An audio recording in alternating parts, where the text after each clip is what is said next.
कधीच नाही चुकणार तुमचे फेवरेट टीव्ही शोज झी5 सोबत, तेही एकदम फ्री। पर्सनल लाईफ मध्ये जे घडतंय त्याचा इम्पॅक्ट प्रोफेशनल लाईफवर का होऊ द्यायचा? पर्सनल प्रोफेशनल असं उरलं तरी कुठे, सगळंच मिक्स झालं। म्हणजे पण नोकरी सोडणं हे सोल्युशन नाही होऊ शकत ना वेदांत। अरे अण्णांना असं वाटतंय की मी त्यांचा विश्वासघात केला। ठीक आहे, म्हणजे ते त्यांच्या जागी बरोबर आहेत।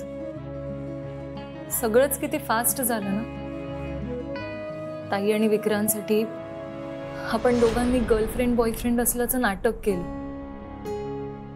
आपल्याबद्दल आजींना कळलं आणि लगेच साखरपुड्याची तयारी सुरू झाली।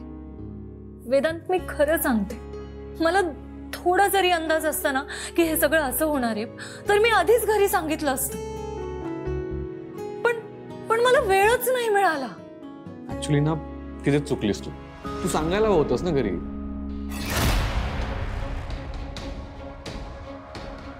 तू चुकलीस म्हणजे? What do you mean by me चुकली? वेदांत, जेव्हा मी तुझी खोटी गर्लफ्रेंड होण्यासाठी हो म्हणाले होते मी तेव्हाच सगळ्यांना सांगितलं होतं की मी ही गोष्ट माझ्या घरी सांगितलेली नाहीये आणि नाही सांगणार। आणि काय सांगणार होते मी अण्णांना? की वेदांत माझा खोटा बॉयफ्रेंड आहे? अरे आपल्याला जेव्हा कळलं की आजी माझ्या घरी जाणार आहे तेव्हा आपण त्यांना सुद्धा विश्वासात घेतलं आणि तेव्हा तुम्ही मला सगळे म्हणाला होता की आपण काळजी घेऊ, आणि आता तुम्हाला म्हणतोस की तू चुकलीस। बोलल्या, मी जे बोलतोय ना ते समजून घेण्याचा प्रयत्न कर। समजलंय मला, माझीच चूक आहे असं तुझं म्हणणं, पण हा सगळा गोंधळ तुझ्या आईमुळे झालाय हे तुला समजून घ्यायचंच नाहीये। अमूल्य, वेदांत, हे सगळं नूतन काकूंनी ठरवून वेळ साधून माझ्या कुटुंबाला त्रास होईल म्हणून केलेलं आहे हे तुला समजूनच घ्यायचं नाहीये। नाही नाही नाही नाही, अजिबात नाही। तुझ्या घरी आपल्याबद्दल सांगायचं नाही हे माझ्या आईला माहीतच नव्हतं। नकळत घडलेली गोष्ट आणि मुद्दाम केलेल्या गोष्टीमधला फरक कळतो। आईने मुद्दाम केलं नाही अमूल्य। मुद्दामच केलंय वेदांत। अगं तू तुझ्या घरी सांगितलं नाहीस ही तुझी चूक आहे। आईला का दोष देतेस? तिला का विलन बनवतेस? वेदांत, एक मिनिट, हे विलन वगैरे असे शब्द मी वापरलेले नाहीयेत। पण तुझ्या म्हणण्याचा अर्थ हाच होतो हे कळतंय मला। अरे मग तुला हे का नाही कळत आहे की तुझ्या आईचा हेतू काय होता? आईच्या मनातही आलं नसेल असं काही। सिरियसली वेदांत, तुला ना मान्यच करायचं। काय मान्य करू मी? तू मान्य करतेस? तू तुझ्या घरी आपल्याबद्दल सांगितलं नाही ही तुझी चूक आहे। ती स्वार्थी आहेस रे। अमूल्य, तोंडाला येईल ते बोलू नकोसा। इथे माझ्या अण्णांना असं वाटतंय की मी त्यांचा विश्वासघात केला। या अशा परिस्थितीमध्ये मी तुझ्याकडे आले कारण मला असं वाटलं तू माझी मदत करशील, मला दिशा दाखवशील, पण नाही वेदांत, माझं चुकलं, मी तुझ्याकडे आले। कॅफेमध्ये अटी मान्य करताना म्हणाला होतास की उद्या जाऊन काही प्रॉब्लेम आला तर मी असेन, मी तुझी मदत करेन, तुला सपोर्ट करेन, पण सपोर्ट करणं तर दूरच, तू तर मीच कशी दोषी आहे हेच मला सांगतोयस। बरोबर म्हणत होते अण्णा, काही गरज नाहीये मला या नोकरीची। मी आजच्या आज राजीनामा देते।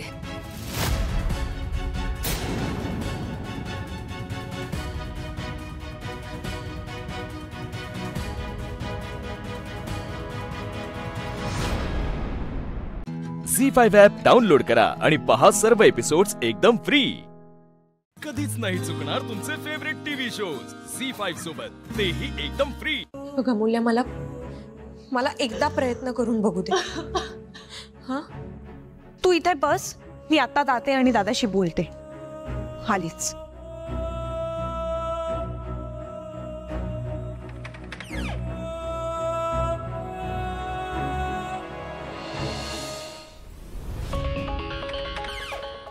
दादा, का करतोयस तू असं? तो तू का चिडलीस?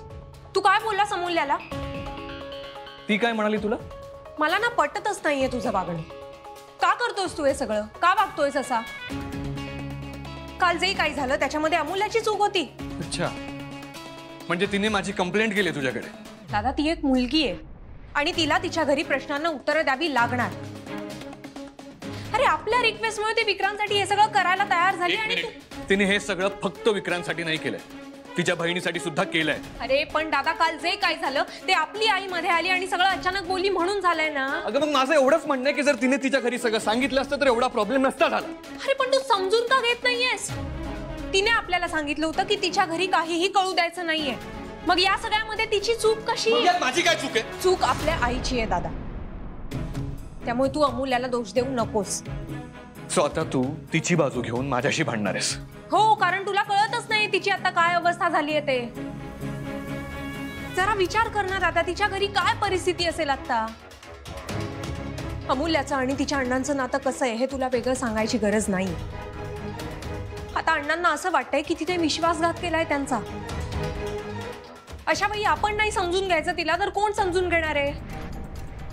आणि एक गोष्ट लक्षात ठेवतात, खोटी गर्लफ्रेंड होईन असं म्हणत ती आली नव्हती आपल्याकडे. आपण गेलो होतो तिच्याकडे. त्यामुळे तू अमूल्याला दोष देऊ नकोस. राजीनामा देते ती. ठीक आहे, तिला सांग राजीनामा द्यायची गरज नाही. मी नाही सांगणार आहे तिला हे. तू सांगायचंस.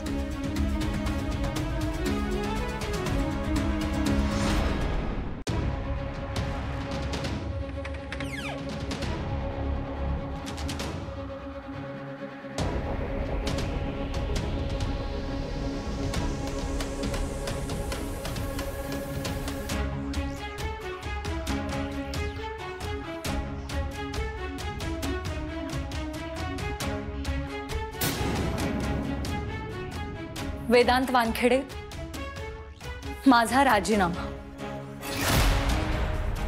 आद्या वहिनी माझा राजीनामा ऍक्सेप्ट करत नाहीये. तिने सांगितलं तुझ्याकडे दे. खरं तर मी हा राजीनामा तुझ्याकडे देण्याचा काहीही संबंध नाहीये, कारण मी तुझ्या कंपनीमध्ये कामच करत नाही. मी आद्या फॅशन वर्ल्डमध्ये काम करते. पण तरी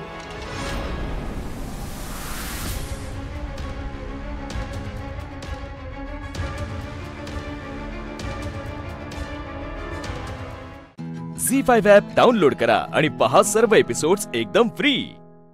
कधीच नाही चुकणार तुमचे फेवरेट टीव्ही शोज झी5 सोबत, तेही एकदम फ्री. कन्यादानासाठी कोण येतंय? मी.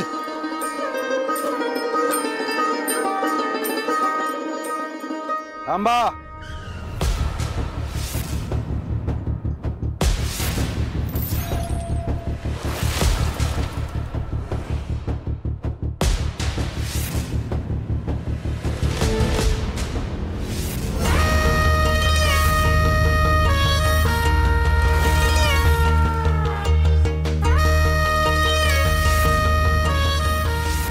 तिचा थोरला भाऊ अजून जिवंत आहे की हंबीरराव कदम, म्हणजेच सरकार.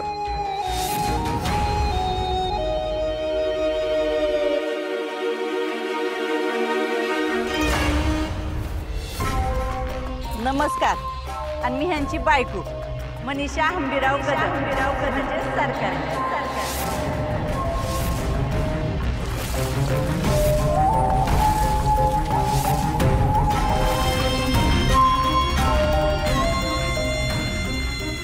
सरकार. आई.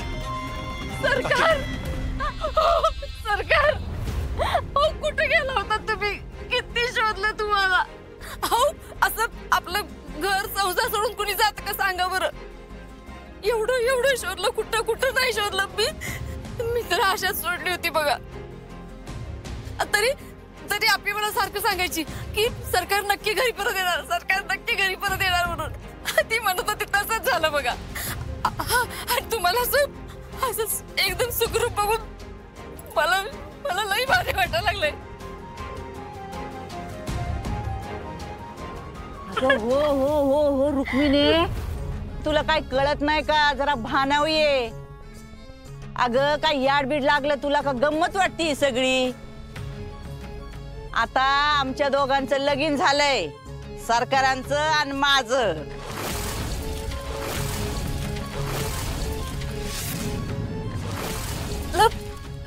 लग्न म्हणजे? मोठ्याई म्हणजे सरकारांचं आणि आईचं लग्न झालंय. लग्न. आणि मी या घरचा मुलगा. नमस्कार, मी संकल्प हंबीरराव कदम कदम कदम.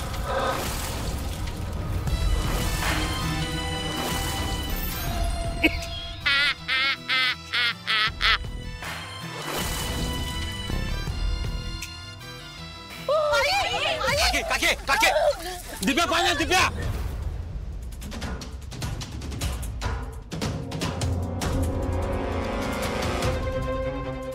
मोठे आई.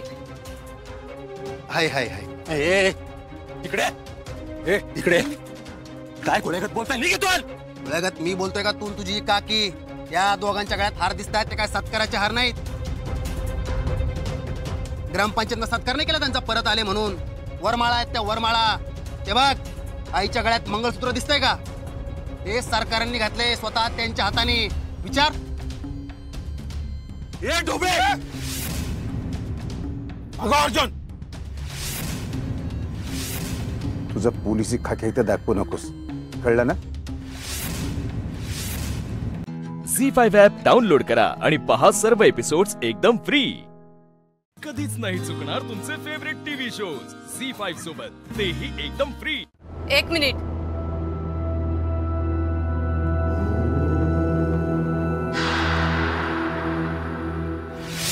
कुठल्या अधिकाऱ्याने कन्यादान करणार आहेस तू माझं? तुझा थोरला भाऊ म्हणून. थोरला भाऊ? अरे भाऊ असला असतास ना तर इतके वर्ष असा अंधाऱ्या खोलीत मला तू डांबून ठेवलं नसतंस. कधी धाकट्या बहिणीसारखं वागवलं नाहीस आणि आता तुला कन्यादान करायचंय. अरे त्या दिवशी वहिनी आली होती माझ्याकडे, मला विचारत होती, वंश तुम्ही सरकारांना माफ केलत का?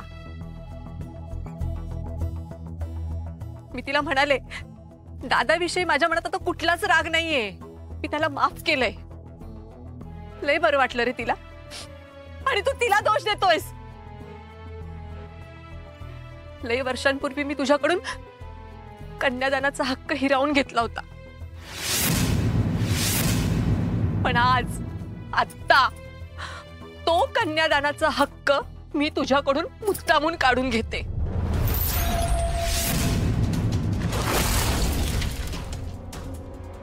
दादा हे सगळं घडल्यानंतर खरं तर मला लग्नच नाही करायचंय.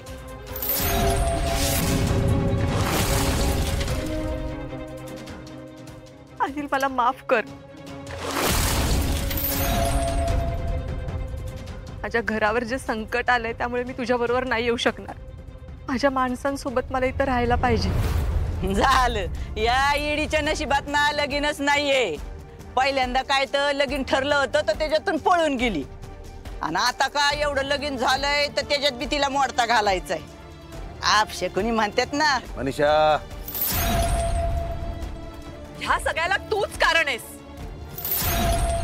ज्या दिवसापासून या घरात घुसली आहेस ना त्या दिवसापासून हे घर फोडायच्या मागे लागली आहेस तू. या घरात कायम विष कालवलंयस तू. आणि काय मिळालं ग तुला? स्वतःच्याच बहिणीच्या संसारात विष कालवून. अगं आता तुला किती वेळा सांगू, तुला काय मी 10 जणांना सांगते तेच. सरकारांनी मागणी घातली म्हणून मी लगीन केलं. आता मी लगीन केलं म्हणल्यावर या घराशी नातं माझं जोडलं गेलं का नाही? मग ते नातं काय मी आता मोडायचं का? सांग ना. मी तुला माझ्या या घरात नाही जाऊ देणार. आता तुझ्या हाताला धरून बाहेर काढते की नाही बघ. आत्या अहो काय करताय? शिकलेला ना तुम्ही? कायद्यानं ते दोघं नवरा बायको आहेत, असं काय करता येणार नाही तुम्हाला. कायदा बिदा काय मी मानत नाही. हाच कोण मला अडवतंय ना तेच बघते. बघितलं का नवरदेव? बघितलं का तुम्ही ज्या पुरुषी लग्न करताय ती कशी वागते बघा. अहो स्वतःच्या भावाशी असं वागते, तुमच्या घरी आल्यावर काय काय करल विचार करा जरा. अहो 1 नंबरची आग लावी बाई ही. तुमच्या घरून पण आग लावून बरं का. आत्ता कशी अंगावर आली बघितलं का नाही? याच्या आधी काय झालं माहितीये का तुम्हाला? हिच्या पहिल्या लग्नात या अशाच भरलेल्या मांडवातनं पळून गेली होती ही, म्हणून सरकारने डांबून ठेवलं होतं हिला 10 वर्ष. अहो हिच्या डोक्यावर परिणाम झालाय. परिणाम. येडी आहे येडी ही.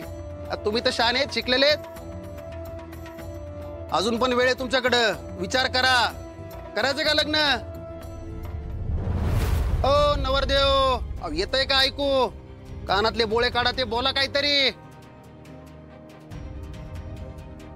झी5 ॲप डाउनलोड करा आणि पहा सर्व एपिसोड्स एकदम फ्री. कधीच नाही चुकणार तुमचे फेवरेट टीव्ही शोज झी5 सोबत, तेही एकदम फ्री. ओय पापे, तू विहिरीत कसा काय पडला? एक मिनिट बरं. अरे तर हातात ढमाल्याचा पप्प्या आहे हा. याला पाप्या काय केलं? का पंजाबी काय बनवलं त्याला? झी मराठीवर पंजाबी सिरियल चालते, मग पंजाबी माणूस का नको? अबे झी मराठीवर कुठे पंजाबी सिरियल आहे ना. आपे आमची कलेक्टर. आपे चालतं मग पापे का नाही चालत? अबे आप्पी आमची कलेक्टर असं नाव आहे त्या सिरियलचं. हो यार वकील. कोण कोण बनलेत? कोण आहे? तारा सिंग. आणि या कोण? साकिना का? सकीना. हा, ही सकीना, मी तारा, हा माझा म्हातारा, ती माझी म्हातारी बसली भोपळ्यात, भोपळा चालला टिरीट. एक गोष्ट लक्षात ठेव, तुला किती वेळा सांगितलं त्या पोरी बरोबर बोलत जाऊ नका म्हणून. बाबूजी, आमचं एकमेकांवर प्रेम असती. सत्य आहे. ती शिंकली. कुठं शिकली? ती म्हणाली ना अस्सी, असं म्हणाली. अरे 80 नाही रे, 80 म्हणजे माहितीये ना? माहितीये. 80 90 पुरे 100. अरे तसं नाही रे, 80 म्हणजे आमचं एकमेकांवर प्रेम आहे असं 80. हे माझ्या समोर तोंड वर करून सांगायला लाज नाही वाटत तुला? जब प्यार किया तो डरना क्या, जब प्यार किया तो डरना क्या, प्यार किया कोई चोरी नहीं की, प्यार किया कोई चोरी नहीं की, चुप चुप आहे. नाही काय?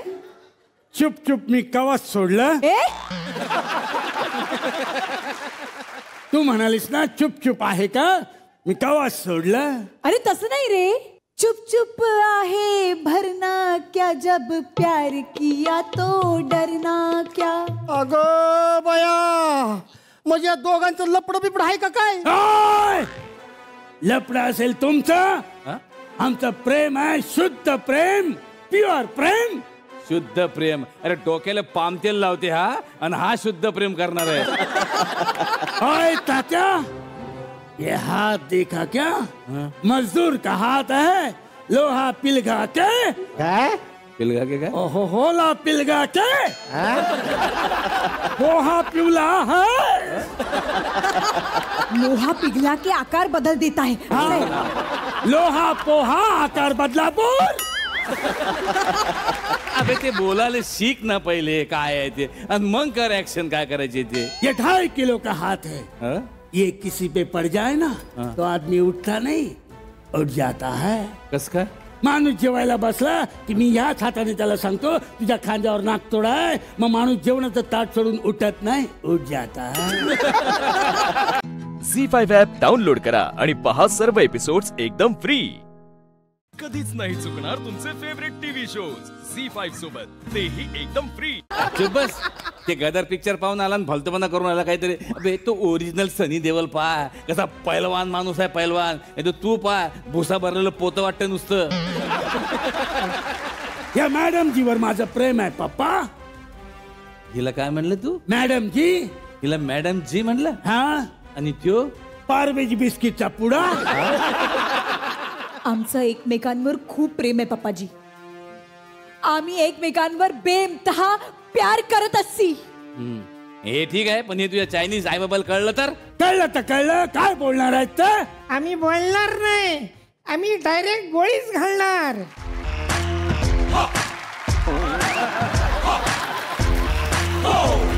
From Changni Chowk to China, जाने कौन हूँ समझ आई ना. From Changni Chowk to China. हे कोण आहे ते? ओए, किंग शेजवान. आणि ह्या अति शेजवान. आणि तो हाका शेजवान. याचं नाव असं का? त्याला एका कानानं ऐकायला येत नाही, त्याला खूप हाका मारावे लागतात, तेव्हा कुठं जाऊन तो ऐकतोय. आणि मला तो प्रश्नच पडलेला असतोय, हा का आमच्या स्किट मध्ये, म्हणून ह्याचं नाव हाका शेजवान. मालक ते महत्वाचं नाही, तिथे काय चाललंय ते बघा. ए पुरी, काय चाललंय? डॅडी, आमचं एकमेकांवर प्रेम असती. अगं पुरी, मंचाव सूप मध्ये कुणी भजी टाकतो काय?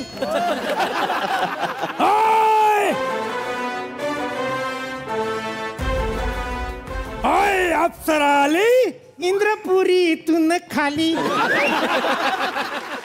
ओय अप्सरा आली. पसरली लाली. अशरफ आली येते. छोड चड्डा. सकीना, आपल्या बाउंड्रीत चल. माग हो तिकडं. तुला किती वेळा सांगितलं त्याकडे बघायचं पण नाही म्हणून. बघणार मी. हिला ना काडीची अक्कल नाहीये. आई, माझी अक्कल काढू नकोस. मला खूप अक्कल असती. लय अक्कल आहे तुला. परवा दिवशी अर्धा तास रोड रोलर वाल्या बरोबर भांडत होती. त्याच्या बरोबर का भांडत होती? त्याला सांगत होती, अरे गाढवा, लोक चांगला रस्ता बनवतात, तुला त्याच्यावरच जायचंय का? दुसरीकडून जा ना. हे बघ, ह्या हुकेल माणसाबरोबर जर बोललीस तर लक्षात ठेव. ओय चड्डा, समझा दे तेरे शेजवान को. अरे ऐसे चाइनीज बाजार में बहुत मिलते हैं, लेकिन चाइनीज पचाने के लिए जो जठार लगता है वो बाजार में नहीं मिलता. वो टुकड़वादी के लोग खुद लेकर पैदा होते हैं. झी5 ॲप डाउनलोड करा आणि पहा सर्व एपिसोड्स एकदम फ्री. कधीच नाही चुकणार तुमचे फेवरेट टीव्ही शोज झी5 सोबत, तेही एकदम फ्री.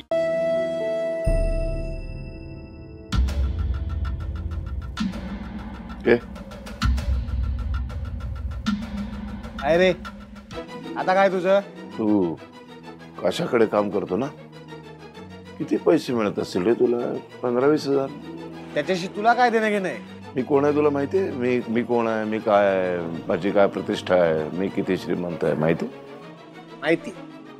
माहिती आपल्याला की तू लय अमीरजादा आहे. नुसतं अमीर नाहीये मूर्खा, अब्जाधीश आहे मी. अब्जाधीश.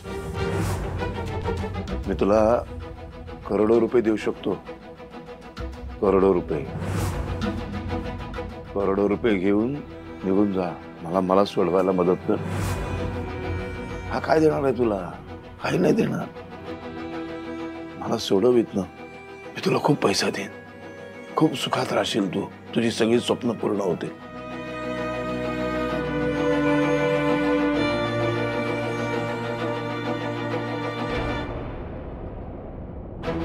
आधी ना तुझ्यासारखाच एक माणूस त्या डांबून ठेवला होता. तोही तुझ्यासारख्याच गोष्टी करायचा. पण त्याला सोडल्यानंतर त्यांनी सगळ्यात पहिले काय केलं? मला पोलिसांच्या हवाली केलं. तुम्ही सगळे श्रीमंत ना, तुम्ही सगळे सारखेच असता. मी तसं नाहीये. तुला माहित नाही रावसाहेब, दिलेला शब्द मी कधी मोडत नाही. ऐक माझं, मला सोडायला मदत कर. मी तुला प्रचंड पैसे देईन. मग सुखाने राहशील तू. मग तुझी सगळी स्वप्न पूर्ण होतील. ऐक माझं, सोडव मला. अरे देवाने पाठवलं रे तुला. साक्षात देवदूत आहेस तू. देवाने? देवदूताशी मी खोटं कसं वागेन?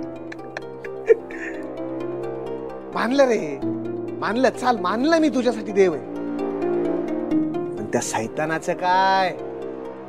तो काशा शेठ, तो सैतान बनून बसलाय ना तुझ्या घरात. त्याचं काय? त्याला जर कळलं ना मी गद्दारी केलीये तर तुकडे करेल माझे तुकडे. अरे ती वेळच येऊ देणार नाही मी. त्याच्या आधी तो पोलिसात असेल, तो आतमध्ये असेल. अरे पोलीस, जेल, अरे ह्याच्यातच त्याचं आयुष्य गेलंय. त्याचं काय? तो असा आत जाईल ना असा बाहेर निघेल. आणि त्याच्यानंतर माझा कार्यक्रम लावणार. तर तुला कसं पकडेल तो? मी तुला एवढे पैसे देईन की तू बाहेर जाशील. परदेशात जा, सिंगापूर, नेपाळ, असं कुठेतरी पळून जा. ओळखत नाही त्या काशाला. त्या काशा शेठचे असे कित्येक किस्से ऐकलेत मी. गद्दारांना सोडत नाही तो. तो तुला पण नाही सोडणार आणि मला पण नाही सोडणार. तुझा जो पैसा आहे ना, त्याचा तू एवढा माज करतोय, तो माझ्या चितेवर जाळायला कामी येईल. कळलं का? त्याच्यामुळे तुझा पैसा ना तुलाच ठेव. एक गोष्ट लक्षात ठेव, मी पण तुला सोडणार नाही. तिकडनं तो सोडणार नाही, इकडनं मी सोडणार नाही. दोन्हीकडनं तुझी मौत. इथून सुटल्यानंतर तर सोड, पण आत्ता हात सोडायचा. सोड सोड बोललो ना. हात सोड, हात सोड. सोड ना. लय डेअरिंग आहे ना तू. तुझ्यापेक्षा कितीतरी जास्त पण डेअरिंग माझ्यात आहे. तुला इथं तरी ठोकला ना तरी तो काशा शेठ मला काहीच बोलणार नाही. समजलं का? त्यामुळे लायकीत राहायचं.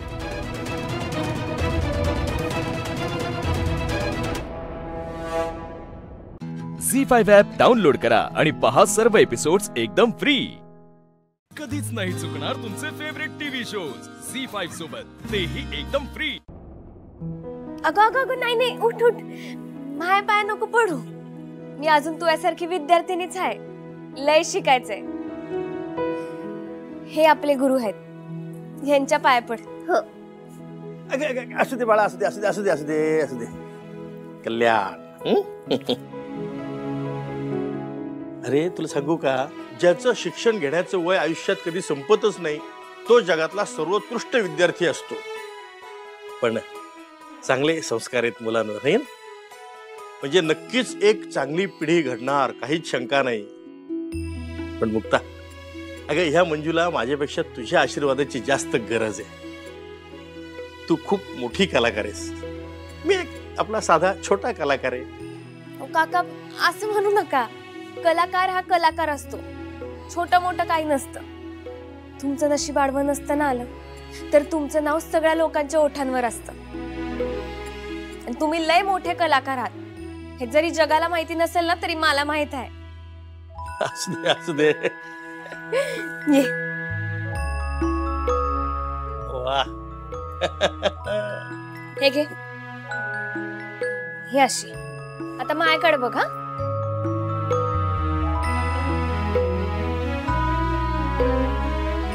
हे बघ, याला चाटी किंवा चाप म्हणतात आणि याला धुमा म्हणतात. हे असं धरायचं. हा, हे असं धरायचं. आता मी वाजवते तसं वाजव. हा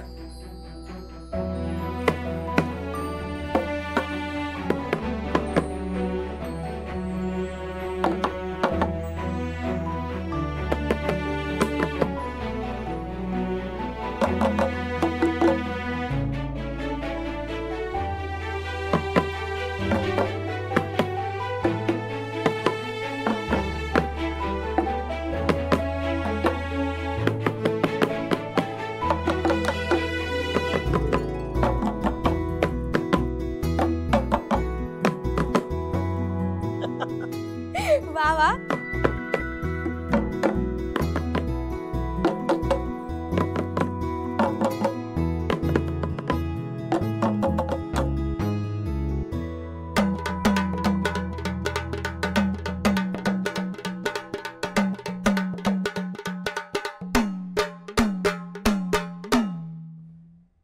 तू किती छान वाजवते. मला तुझ्यासारखं कधी येईल वाजवायला? सराव केला ना की सगळं येतं. आधीच नाही म्हणायचं की मला येईल का नाही येणार. सराव केला की सगळं येईल. मी तू एवढी होते ना तेव्हापासून मी संबळ वाजवायला शिकते. आणि बरं का मंजू, तुला माहित नाहीये पण तू ह्या जगातली अत्यंत नशीबवान मुलगी आहेस. हो, कारण महाराष्ट्रातली सर्वोत्कृष्ट संबळवादक स्वतः तुला संबळ वाजवायला शिकवतीये. मुक्ताताई, तू जसं स्पर्धेत वाजवलं तसं तू मला वाजवून दाखवशील का? हा, पब्लिक डिमांड आहे, पूर्ण तर करावीच लागेल. चालेल. झी5 ॲप डाउनलोड करा आणि पहा सर्व एपिसोड्स एकदम फ्री. कधीच नाही चुकणार तुमचे फेवरेट टीव्ही शोज झी5 सोबत, तेही एकदम फ्री. थोडक्यात तुम्ही घरी कमी आणि गार्डन मध्ये जास्त. नाही असं नाही.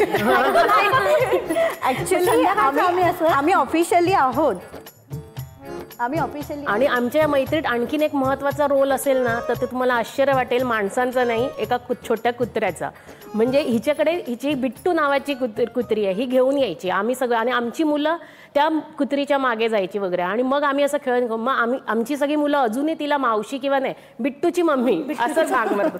तिला आता ट्विन्स आहेत पण तरी पण आम्ही बिट्टूची मम्मीच बोलतो तिला. आणि मग आणि मग ती आमची इतकी ओळख झाली. छोट्याशा डॉगीमुळे तुमची सगळ्यांची ओळख झाली. तुमची मुलं त्यांच्या डॉगींसोबत खेळत होती आणि त्याच ओळख झाली 3 वर्षापासून. 3 वर्ष 3 ते 4 वर्ष झाले. अरे वा. मग तुम्ही सगळ्या जणी गार्डन मध्ये जाता, गार्डन कट्ट्यावर भेटतो बरोबर. तुमची वेळ काय असते गार्डनची?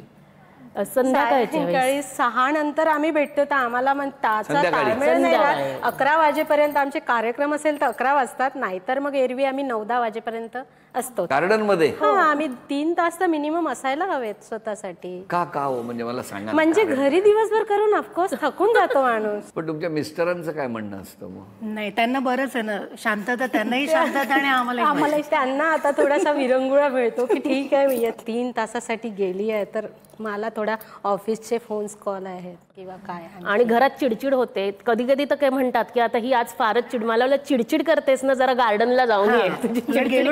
म्हणजे तुम्ही मैत्रिणी एकमेकींना भेटला नाहीत की त्याचा राग घरी काढतो? आपोआप होऊन जातं. काय होऊन जातं म्हणजे राग येतो किंवा अरे मी गेले नाही, अरे माझा हा वेळ तिकडे युटिलाइज व्हायला हवा होता आणि मला आता पाहुणे येणार मग त्यांच्याकरता थांबावं लागतंय की मला जायचं होतं काय विनाकारण थांबावं लागतं. पाहुणे आले तरी तुम्हाला त्रास होतो. आणि तेवढ्यात 1-2चे फोन पण येतात की अगं आम्ही पोहोचलोय तू आली नाहीस अजून, ये ना. मग मी म्हणणार पाहुणे तर ते बोलतील थोडा वेळ तरी ये, 15 मिनिटासाठी तरी पाहुण्याला घेऊन का नाही जात? पाहुणे नको, पाहुणे घरी येतात ना. हो मग त्यांना गार्डन मध्ये कसं नेणार? बोलायला भेटणार नाही ना आम्हाला, त्यांच्या पुढे आम्ही काय बोलणार? तसं नाही, पण पाहुणे आल्यामुळे तुमचा गार्डन मधला वेळ कमी होतो. मग तुम्ही पाहुण्यांना सगळ्या जणी कळवून का नाही टाकत की बाबा संध्याकाळी 5 ते 10 या वेळेत कृपया आमच्या घरी येऊ नका? असं विचार चाललाय बघू. असं विचार चाललाय त्याच्यावर. बघा आज कार्यक्रमातनं तुमच्या लक्षात आलं असेल की संध्याकाळच्या वेळेला जर या 5 जणींच्या घरी पाहुणे आले तर काय होतं. तर मी सगळ्या पाहुण्यांना विनंती करणार आहे यांच्याकडे जाताना संध्याकाळी 5 ते 10 मध्ये प्लीज जाऊ नका. बस तुमच्या वतीने मी विनंती केली. काम सोपं झालं. म्हणजे यांना नको आहेत पाहुणे, कळलं का? काय हो तुमचं काय म्हणणं आहे? तुम्ही का गप्पा आहात? नाही, मी पण त्यांच्यात सहमत आहे कारण मीही त्याच्यामध्येच आहे म्हणून. तुम्हाला रविवारी दिवसभरात कधीच नको, तुम्हाला तर पाहुणेच नको. त्यांच्या मनातलं तुम्ही बोलत असाल, त्यांच्या मनातलं तुम्ही बोललं. नाही म्हणजे यांना तर पाहुणेच नको आहेत. मुळात कोणी येतच नाही त्याच्यामुळे मी फ्रीच असते, फक्त ऑफिस पत्ता चुकीचा दिला आणि पाहुण्यांना या सांगितलं, कसे येतील पाहुणे तुमच्या घरी? हो अशी ती करत नाही कारण ती कधीही तयार असते की माझ्याकडे कॉफीला चला. आणि गार्डन पासून हिचं घर जस्ट शेजार.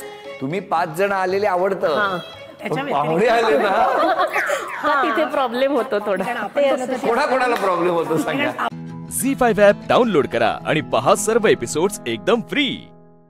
कधीच नाही चुकणार तुमचे फेवरेट टीव्ही शोज झी5 सोबत, तेही एकदम फ्री. बरं आज क्षमा मागायची असेल तर कोणाची मागा? क्षमा मागायची असेल तर मी माझ्या आईची मागेन कारण एंड मोमेंटला मी तिथे नव्हती म्हणून आईची मागा. तुम्ही? मी पण क्षमा मागायची असेल तर माझ्या आईचीच मागेन. का? कधी कधी असं होऊन जातं की रिसेंटमध्ये काही गोष्टी अशा झाल्या की ज्या नको व्हायला होत्या आणि त्या पण होऊन गेल्या. तर मी माझ्या आईला म्हणजे काही वाईट नाही बोलले, परंतु जेही बोलले असेल त्यांनी तिचं कुठे मन दुखावलं असेल तर नक्कीच मी क्षमा मागेन आणि माझ्या बहिणीची पण मागेन. कारण क्षुल्लक कुठल्या गोष्टीसाठी जर आपण कुणाशी रुसतो किंवा रागे भरतो तर तेव्हा असं होऊन जातं की नको व्हायला पाहिजे असं वाटतं. आपले लोक असायला पाहिजे आपल्यासोबत असं आपल्याला वाटत असतं, परंतु इथे आल्यानंतर तर मी सगळ्यांमध्ये रुळली आहे. परंतु कधीतरी कुठेतरी असं येतं की नाही, माझ्या आईनी किंवा बहिणीनी माझ्यासोबत असणं तेवढंच गरजेचं आहे जेवढं इतरांसोबत ते लोक राहतात तेवढंच गरजेचं माझ्याबरोबर सुद्धा आहे. मला क्षमा मागायची असेल तर मी माझ्या आईचीच मागेल, कारण की माझी आई एकटी, माझे वडील नाही आहेत आता, आणि माझे वडील जेव्हा खूप आजारी होते त्यावेळी माझ्या मुलगा लहान असल्यामुळे मी जो वेळ द्यायला हवा होता तो नाही देऊ शकले, आणि ते सर्व माझ्या आईने वडिलांचं आजारपण एकटीने काढलं. आता माझे वडील नाही आहेत, माझा भाऊही बाहेर देशी असतो, माझी आई एकटी घरात असते, म्हणजे मी तिला वेळ द्यायला हवा. आता तिची माझ्याकडनं अपेक्षा तशी म्हणजे कुठलीच जबाबदारी माझ्यावर नाही, पण तिची फक्त अपेक्षा एवढीच असते की आपल्या मुलीने आपल्याला वेळ द्यावा. खरोखर हो, म्हणून मी आईची क्षमा मागेन. तुम्ही? मी माझ्या वडिलांची क्षमा मागेन. ॲक्च्युली कसं, मी लहान असतानाच माझी आई एक्सपायर झाली, आणि मग त्याच्यानंतर आणि मला लहान बहीण पण आहे, आणि दोघी बहिणी लग्न झाल्यानंतर मग बाबा एकटेच होते, आणि मग वयानुसार वयोवृद्ध झाल्यावर मग मी त्यांना माझ्या इथे आणलं, आणि म्हणजे माझ्या समोरच्याच फ्लॅटमध्ये ते राहत होते. पण कालानंतर कसं झालं की त्यांना म्हणजे बेड रिटर्न झाले, आणि माझे मिस्टर पण खूप म्हणजे त्यांचंही मी सांगेन की त्यांनी खूप माझ्या वडिलांचं केलं. म्हणजे मी मुलगी असून आहेच, पण त्यांनी अगदी मुलासारखं त्यांचं सगळं जे मुलाचं कर्तव्य आहे तसं त्यांनी जावयाचं मुलाप्रमाणे केलं. त्यांची तीच क्षमा मागायची की म्हणजे मी मनापासून सगळं त्यांचं केलं आणि पुढेही करायची इच्छा होती, त्याकरता वडिलांची मला आज माफी मागायची. पहिलं सासूची थँक्यू म्हणणार. लग्न झाल्यापासून मला म्हणजे काही येत नव्हतं, असं स्वयंपाक ते काही येत नव्हतं, सासूने शिकवलं मला. आणि सॉरी पण क्षमा पण त्यांच्याकडूनच मागायची, काय चुकलं असेल किंवा याच्यातून मी यांच्याकडून क्षमा मागते. या गप्पा सुरू असताना महत्त्वाच्या क्षणाकडे आपण आलेले आहोत. आता पैठणीचा खेळ, आणि त्यासाठी मोनिका वहिनी आणि मनाली वहिनी या दोघी एकमेकींच्या समोर उभ्या ठाकणार. बघूया कोण जिंकणार आजच्या भागातली पैठणी. झी5 ॲप डाउनलोड करा आणि पहा सर्व एपिसोड्स एकदम फ्री. कधीच नाही चुकणार तुमचे फेवरेट टीव्ही शोज झी5 सोबत, तेही एकदम फ्री. नाही, एक मिनिट, मी त्या दिवशी तुम्हाला म्हणाले होते की हे सगळे आरोप खोटे आहेत. बरं, मान्य, आरोप खोटे आहेत, पण इतके भयंकर आरोप आहेत म्हणून तर पत्रकार आलेत ना इथं. बरं, ते पत्रकार डायरेक्ट तुमच्या घरी आले असते ना तर तो वैयक्तिक प्रश्न ठरला असता, पण इथे सोसायटीच्या कंपाऊंड मध्ये प्रश्न विचारतायत म्हणल्यावर तो सोसायटीचाच प्रश्न झाला. हे बघा, हे आलेत, हे बोलले असतील त्यांच्याशी. अहो काय झालं, काय म्हणताय, काय झालं काय? अरे राघव, तुझ्या ह्या प्रकरणामुळे आम्हाला किती त्रास होतोय तुला काही कळतंय का? हो हो, कळतंय मला. ऐका, हे बघा, मी आत्ताच पत्रकारांशी बोलून आलेलो आहे. त्यांना सांगितलंय ते पुन्हा आपल्या सोसायटीत येणार नाहीत आणि तुम्हाला कोणालाही ते काही प्रश्न विचारणार नाहीत. तेच सांगत होते मी मगाशी यांना. हे असल्यावर तुम्हाला कोणालाही काही त्रास होणार नाही. पण होतोय ना त्रास, होतोय ना त्रास. या प्रकरणामुळे फक्त तुमची बदनामी नाही झाली, अख्ख्या सोसायटीची बदनामी झालीये. अरे राघव, आपल्या सोसायटीतील ते सावंत, त्यांचं घर भाड्याने द्यायचंय, पण तुझ्या ह्या प्रकरणामुळे त्यांचं घर कोणी भाड्याने घ्यायला तयारच नाहीये. तुमच्या या प्रकरणामुळे आम्ही का सहन करायचं सगळं? ऐका ऐका, तुम्हाला कोणालाही त्रास होणार नाही यासाठी सर्वतोपरी आम्ही प्रयत्न करत आहोत. नाही, तुम्ही फक्त प्रयत्न करताय, घडत काहीच नाहीये. आमच्यामुळे तुम्हाला त्रास झाला तर तुम्ही लगेच वर तोंड करून प्रश्न विचारायला मोकळे. परवा तुझी बायको पूजेला आली होती, काय म्हणाली? माझ्या नवऱ्यावर फक्त आरोप केले गेलेत, त्यामुळे ते गुन्हेगार ठरत नाहीत. मान्य आहे ना, नाही गुन्हेगार. अरे पण तुमच्यामुळे आम्हाला प्रॉब्लेम येतोय, ते आम्ही का सोडवावेत? हे बघ, हे प्रॉब्लेम आता तूच सोडव बाबा. मी सोडवून देतो तुमचे जे काही प्रॉब्लेम्स असतील, मी सोडवून देतो. हे बघा, आता पत्रकारांचा मुद्दा होता, मीच केलं, मी बोललो ना त्यांच्याशी, ते पुन्हा आपल्या सोसायटीमध्ये येणार नाहीत, तुम्हाला त्रास होणार नाही. झाला, हा प्रॉब्लेम सॉल्व्ह झालेला आहे. आता दुसरा कुठला प्रॉब्लेम आहे बोला. ते सावंतांचं घर ते कोणी भाड्याने घेत नाही, त्याचं काय करायचं? घेतलं, मी घेतो. काय? हे बघा, माझी बहीण वर्षा आणि आमचे जावई भाड्याने घर शोधतच होतो आम्ही. अरे राजू, तुम्हाला आधीच सांगितलं असतंस हा प्रॉब्लेम आहे तर आम्हाला सुद्धा एवढा त्रास झाला नसता. घर इथेच आहे ना, ठीक आहे, हे दोघं तिथे राहतील, ते घर आम्ही भाड्याने घेतो. घर आम्ही बघू शकतो, चालेल? आता मला त्याचा काय प्रॉब्लेम आहे, मी बोलून घेतो त्या सावंतांशी. झालं, बघितलं, जे काही प्रॉब्लेम्स तुम्ही सांगितले सॉल्व्ह केले की नाही. आणि ठीक आहे, हे बघा, काळजी करू नका. मला माहिती आहे माझ्यामुळे तुम्हा सगळ्यांना जो काही त्रास सहन करावा लागलेला आहे त्याबद्दल मी तुम्हा सगळ्यांची क्षमा मागतो.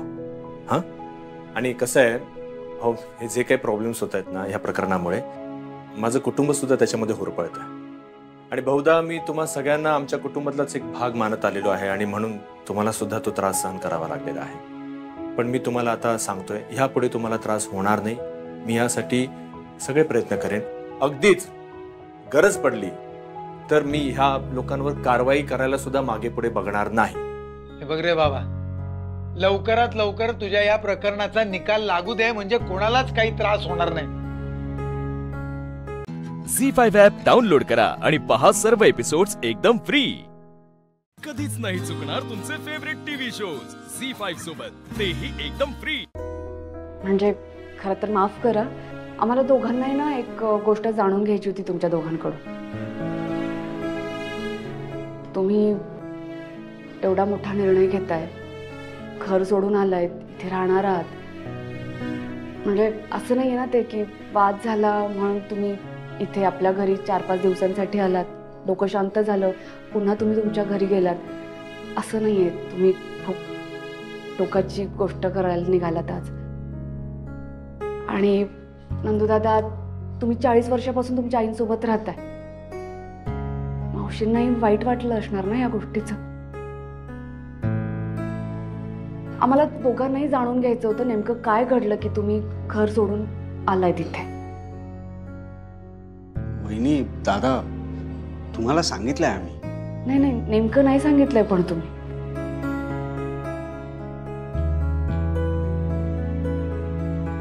ठीक आहे, तू इतका फोर्स करतेस तर सांगते मी. खरं तर मला हे सांगायचं नव्हतं, पण ऐक आनंदी, आम्ही दादाला भेटायला इकडे येत होतो तेव्हा टीव्हीवर दादाची ती न्यूज दाखवत होते. ती न्यूज पाहून रसिका वहिनी टोमणे मारायला लागल्या आणि दादाला काही बाई बोलायला लागल्या. नंदूने आधी सांगितलं नव्हतं की आम्ही तुम्हाला भेटायला येतोय म्हणून. रसिकाताईंनी विचारल्यावर त्यांनी खरं काय ते सांगितलं. मग त्या आणखीनच चिडल्या. त्यांचं म्हणणं होतं की आम्ही तुमच्याशी संबंध ठेवायचे नाहीत, तुम्ही आमचे नातेवाईक आहात हेही आम्ही विसरून जायचं. तरी आम्ही तुम्हाला भेटायला निघालो तर त्या आणखीनच चिडल्या आणि म्हणाल्या की घरातनं बाहेर पाऊल टाकलं तर पुन्हा या घरात यायचं नाही.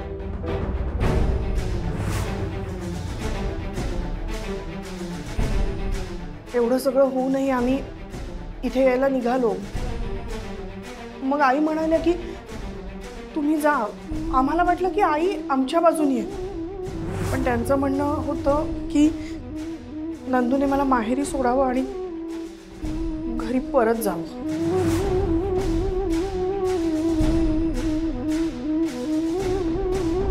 ठीक आहे, ह्या प्रकरणामुळे त्या बोलल्या असेल, पण तुम्ही सुद्धा थांबायला पाहिजे होतं. वाद नको घालायला हवा होता.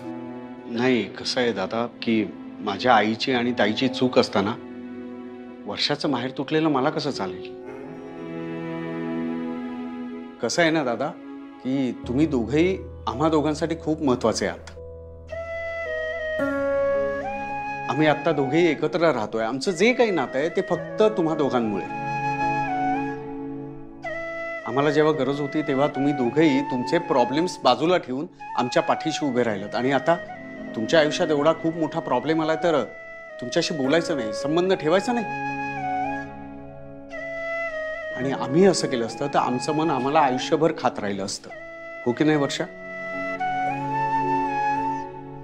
वर्षाताई, नंदूदादा, माफ करा. खरं तर हा खूप वैयक्तिक प्रश्न आहे, पण आमच्या दोघांसाठी हा एवढा मोठा निर्णय घेतला तुम्ही. आनंदी, अगं असं का म्हणतेस? तुम्ही दोघं आमच्या काळजीपोटीच बोलत होतात ना हे सगळं. झी5 ॲप डाउनलोड करा आणि पहा सर्व एपिसोड्स एकदम फ्री. कधीच नाही चुकणार तुमचे फेवरेट टीव्ही शोज झी5 सोबत, तेही एकदम फ्री.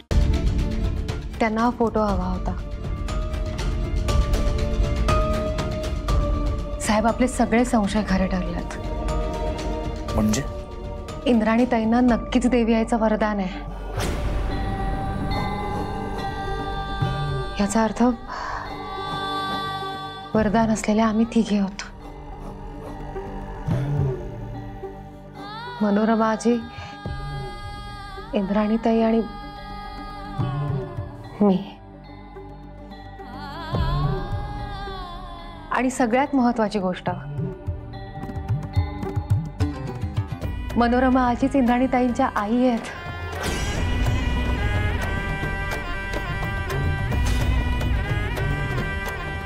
याचा अर्थ इंद्राणीताई माझ्या आत्या लागतात. म्हणजे तिने ऍक्सेप्ट केलं हा फोटो तिच्या आईचा आहे? हो, म्हणजे रागाच्या भरात त्या म्हणाल्या तसं आणि नंतर मान्य करत नव्हत्या. पण त्यांनी मान्य करण्याची गरजही नाहीये साहेब. त्यांच्या डोळ्यात दिसलंय मला, मनोरमा आजीच इंद्राणीताईची आई आहे.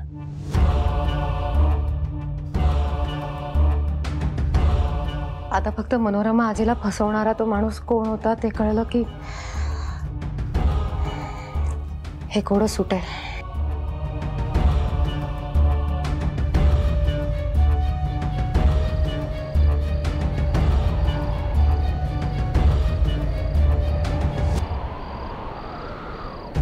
माझ्या आईचं नाव मनोरमा आहे हे नेत्राला कसं कळलं? आणि हा फोटो माझ्या आईचा आहे हे कसं माहीत तिला? ती का फोटो घेऊन गेली होती? हा काय रहस्य आहे?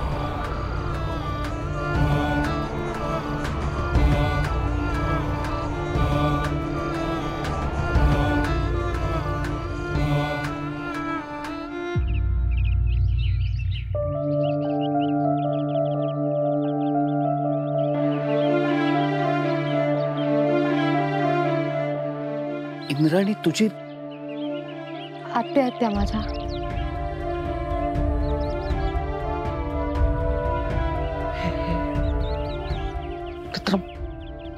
काय काय हा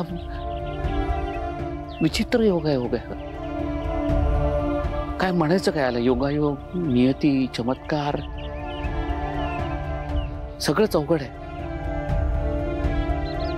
काय घडलं असेल तुझ्या त्या मनोरमा आजींच्या आयुष्यात?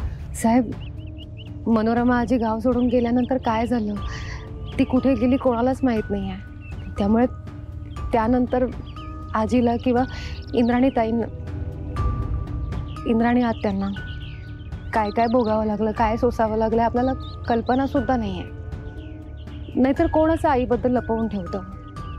काहीतरी घडलं असणार, काहीतरी कारण असणार या सगळ्यामागे. त्यामुळे ना आपण जरा हा विषय आता जपून हाताळूया. त्यांच्यासाठी खूप हळवा असणार आहे हा विषय. नाही, बरोबर आहे. पण मग ती इंद्राणी तुझ्याविषयी आईच्या मनात असं का भरवते? रुपालीबाई साहेबांच्या सांगण्यावरून. झी5 ॲप डाउनलोड करा आणि पहा सर्व एपिसोड्स एकदम फ्री. कधीच नाही चुकणार तुमचे फेवरेट टीव्ही शोज झी5 सोबत, तेही एकदम फ्री. काही मदत करू?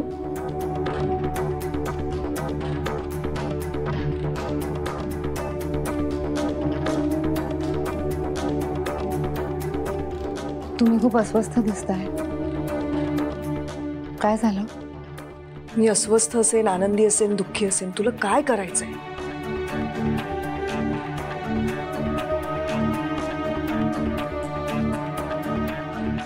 जा, तुझं काम कर जा. अशी बघत काय उभी आहेस?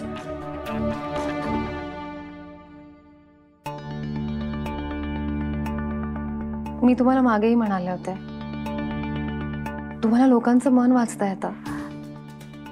जरा स्वतःच्याही मनाला समजून घ्या ना. तुमच्या मनात जे काही आहे ते बोला. कशाला असं मनातल्या मनात कुढत बसताय? बोला, मन हलकं होईल, तुम्हाला बरं वाटेल.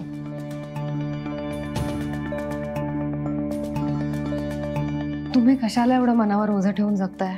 एकदा बोला माझ्याशी, तुम्हाला खरंच बरं वाटेल. आणि मला फक्त तुमच्या आईबद्दल जाणून घ्यायचंय. मला माहिती आहे तुमच्या आईचं नाव मनोरमा होतं. मनोरमा या नावाशी तुझा काय संबंध आहे? फोटोतली व्यक्ती मनोरमा आहे हे तुला कसं कळलं? शेखर घरात सगळ्यांकडे मनोरमाची चौकशी का करतोय? सांग ना. आता कर तू तुझं मन हलकं. काय संबंध आहे तुझा आणि मनोरमाचा?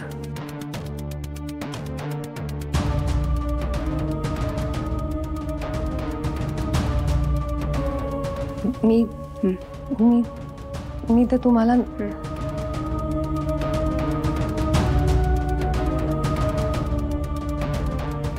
काकू काही हवंय तुम्हाला? नाही, बाबांना गरम पाणी हवंय तेच. मी वर खोलीत जाते. ह्यांना ऑफिसला जायला निघायचंय ना? आलेच.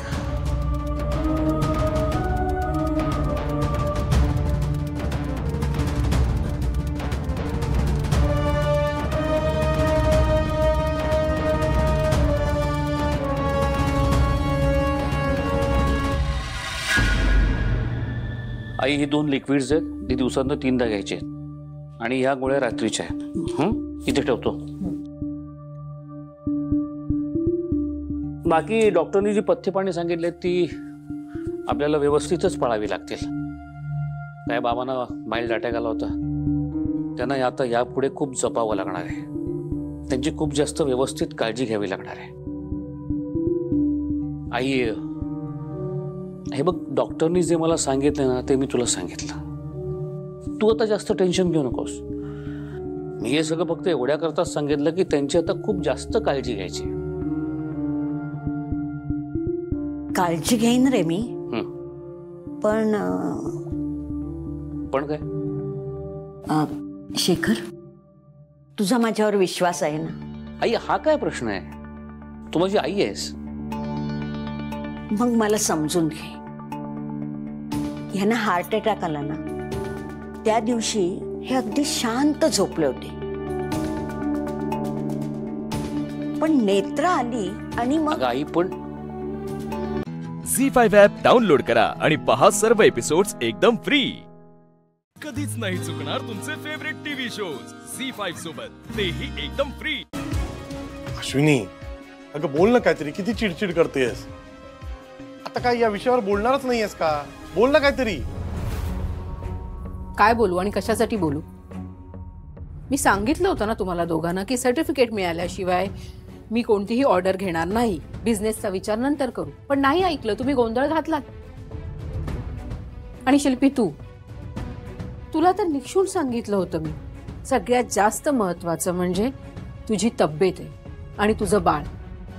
त्याच्यानंतर बिझनेस वाढूया असंही तुला सांगितलं होतं. हे बघा, तुम्हा दोघांशीही ना मला या विषयावर बोलायचं नाही. वहिनी, अगं असं का करतेस? मागच्या वेळी जेव्हा टेंडरचा गोंधळ झाला आणि आता हा जो गोंधळ झाला, या दोन्ही वेळी माझं फक्त आणि फक्त एकच इंटेन्शन आहे, ते म्हणजे तुला काहीतरी मदत करणं. मला सतत असं वाटतं की माझी तुला काहीच मदत होत नाहीये, काहीच उपयोग होत नाही, म्हणून मी हा सगळा घाट घालतेय ना ग. आणि मला माहितीये वहिनी, तुझ्यामध्ये खरंच खूप पोटेन्शियल आहे आणि मार्केटिंग हा माझा प्लस पॉइंट आहे. त्यामुळे माझा तुला काहीतरी उपयोग व्हावा म्हणून मी पार्लरला यायला लागले. वहिनी, प्लीज ट्राय टू अंडरस्टँड.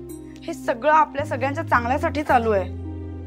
अगं मान्य आहे मला सगळं, पण हे सगळं आपण मला सर्टिफिकेट मिळाल्यानंतरही करू शकलो असतो ना. सर्टिफिकेट नकोच होते ना, मी विचारलं ते ना. काय? हो, सर्टिफिकेट नकोय? तुमच्या दोघांच्याही लक्षात येतंय का हा सगळा विक्रमचा प्लॅन असला तर? अगं असं काय करतेस? मी गेलेलो त्यांच्या ऑफिसला, सगळी शहानिशा केली आहे. ते अशा छोट्या छोट्या बिझनेसेस असतात ना, त्यांना खूप चान्सेस देतात. म्हणजे कसं आहे, तो बिझनेस ग्रो होतो ना, त्यामुळे. म्हणून ते लायसन्स वगैरे मागत नाही. हे बघ, ऑर्डर पण दिली त्यांना आपल्या. तुम्ही परचेस ऑर्डरही घेऊन टाकली दोघांनी? रॉ मटेरियल पण मागवलं. काय रॉ मटेरियल पण? अश्विनी, मी काय म्हणते, 500 पॅक्स बनवताना आपण किती मेहनत घेतली होती आणि आता तर 10,000 द्यायचे आहेत. आपण ही ऑर्डर ना एक चॅलेंज म्हणून ऍक्सेप्ट करूयात. आपल्याला प्रूव्ह करण्यासाठी ही खूप चांगली अपॉर्च्युनिटी आहे ग.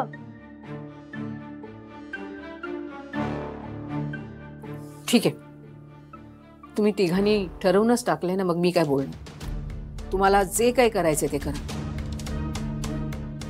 पण ते सगळं करण्यापूर्वी माझी एक अट आहे. काय? यापुढे माझ्यापासून कोणतीही गोष्ट लपवायची नाही. प्रॉमिस? लेट आई. प्रॉमिस. माझ्याकडनं पण प्रॉमिस. तू पण द्या. चला आता रॉ मटेरियलला फोन कर. विचार कधी येत आहे रॉ मटेरियल करते आता भिडूच या. येस.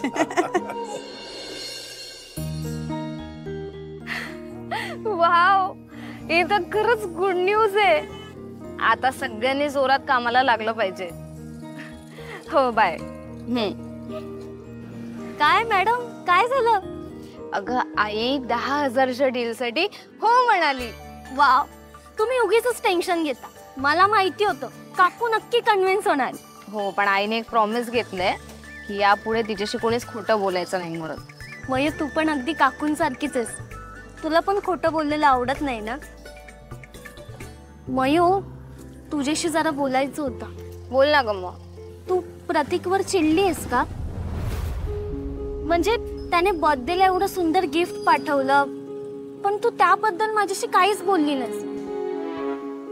झी5 ॲप डाउनलोड करा आणि पहा सर्व एपिसोड्स एकदम फ्री. कधीच नाही चुकणार तुमचे फेवरेट टीव्ही शोज झी5 सोबत, तेही एकदम फ्री. घ्या, आल्या तुमच्या अश्विनी मॅडम. ह्या तुमच्या असिस्टंटने माझ्या स्किन टोनवर नेगेटिव्ह कमेंट केली. सरळ सरळ म्हणाला की मी काळी आहे. नाही, जेनी असं कधीच म्हणणार नाही. मग मी खोटं बोलते? तसं नाही हो रेखा मॅडम. तुमच्या या डिटॅनिंग फेस पॅक मुळे माझ्या स्किनला जराही इफेक्ट झालेला नाहीये. फेअरनेस क्रीमने स्किनचा टोन नाही चेंज करता येत. मग तुम्ही मला फेअरनेस पॅक द्या ना, ज्याच्यामुळे माझी स्किन गोरी होईल. रेखा मॅडम, तुम्हाला खरं सांगू का, मुळात ना गोरं असणं म्हणजे सुंदर दिसणं ह्या कल्पनेवर आमचा विश्वास नाहीये आणि आम्ही कोणत्याही प्रकारचं फेअरनेस क्रीम तयार करत नाही, कारण त्याने टोन चेंज नाही होत. हो, एक तर तुम्ही लोकांच्या रंगावर कमेंट करता आणि त्यांना ट्रीटमेंट द्यायलाही नकार देता. हा रेखा मॅडम, एक मिनिट. मी तुम्हाला असं म्हटलंय का की मी तुमची ट्रीटमेंट करणार नाही ना. मी फक्त ना तुम्हाला एवढंच सांगते की आपला नॅचरल रंग असतो ना, तो कुठल्याही ट्रीटमेंटने बदलता येत नाही, तो तसाच राहतो. या बसा, मी तुम्हाला दाखवते. हे बघ, कसं आहे ना, मुळात तोच रंग आपल्याला छान दिसतो. हे मला तेव्हा जाणवलं जेव्हा मी मिसेस इंडिया स्पर्धेत भाग घेतला. माझ्या आजूबाजूला खूप गोऱ्या आणि सुंदर मुली होत्या. खरंच म्हणजे त्यांना बघून मलाही जरा भीती वाटली होती, पण त्या स्पर्धेत ना भाग घेतल्यानंतरच जाणवलं मला, या गोष्टीची जाणीव झाली की आपण सुंदर दिसणं तितकं महत्त्वाचं नसतं जितकं मनाने सुंदर असणं असतं. तुमचंही मन ना अगदी नितळ आहे, खरंच सुंदर आहे. तुम्ही अशी चिडचिड का करताय याचंच मला खरं तर आश्चर्य वाटतंय. हे मनाचं सौंदर्य वगैरे ना बोलायला खूप सोपं असतं अश्विनी मॅडम, पण माझ्या घरी नातेवाईकांमध्ये माझ्या रंगामुळे ना चेष्टा केली जाते. माझ्या रंगामुळे मला हिणवलं जातं. मी समजू शकते. कसं ना रेखा मॅडम, आपल्याला कुणी कमी लेखलं, आपल्याला आपल्या दिसण्यावरनं कुणी काही बोललं तर राग येतो, पण हे तेव्हाच होतं जेव्हा आपल्या मनातनं पाल चुकचुकत असते. खरंच, त्यामुळे हे जे सगळे विचार आहेत ना, तुम्ही डोक्यातनं काढून टाका. बघा, मग तुम्हाला कसं छान वाटेल. आणि अजून एक गोष्ट, आम्ही आमच्या क्लायंट्सना कधीच सांगत नाही की हे असे असे रिव्ह्यू द्या म्हणून. हे बघा, हे ज्याचं त्याचं स्वातंत्र्य आहे. तुम्हाला जे काही लिहायचं आहे, जे काही बोलायचं आहे, ते तुम्ही तुमचे रिव्ह्यू देऊ शकता. खरंच. हो, बरोबर आहे तुमचं अश्विनी मॅडम. मी मगाशी उगाच ओव्हर रिॲक्ट झाले.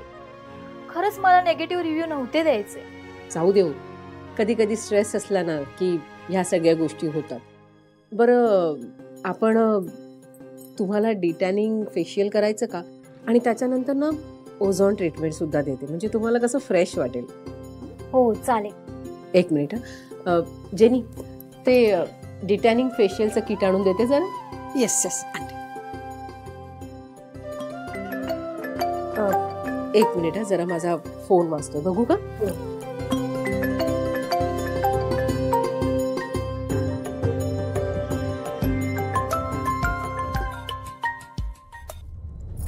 हॅलो.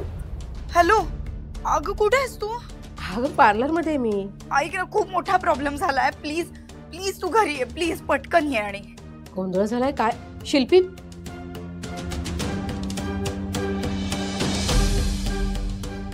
झी5 ॲप डाउनलोड करा आणि पहा सर्व एपिसोड्स एकदम फ्री.